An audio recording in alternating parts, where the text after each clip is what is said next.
মিস্টুবিশি PLC ওয়ারিংটা কিভাবে করে। মিস্টুবিশি PLC FX 1S20 MRI ওয়ারিংটা আজকে আমরা করছি, আর আমি নিজের একটা ডায়াগ্রাম তৈরি করছি।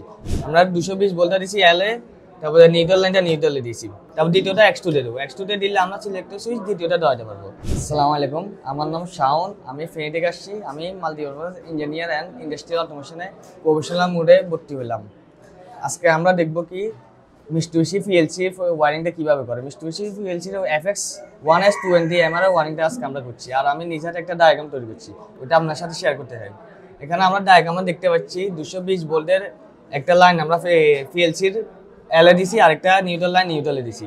নিউট্রাল থেকে আমরা আসি 0 ভোল্টের।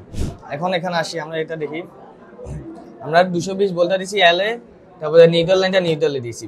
নিউট্রাল দিয়ে দেওয়ার পর এগুলো আমরা 0 ভোল্ট থেকে আসছি। 0 ভোল্ট দিয়ে আমরা দিছি এসএসএ দেওয়ার পর এখানে দেওয়া আছে, এগুলো সব কমন করতে হবে।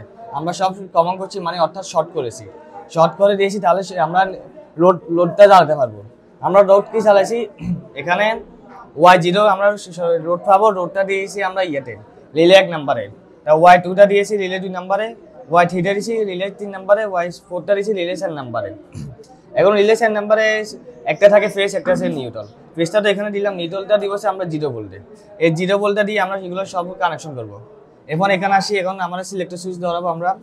আমরা সিলেক্টর সুইচের 0 ভোল্ট থেকে একটা লাইন আনি, এখানে দিব সিলেক্টর সুইচের 1 ইনপুটে দিব। ইনপুটটা 3 জায়গা শর্ট করে ফেলবো, তাহলে 3 জায়গা আমরা লাইন পাবো।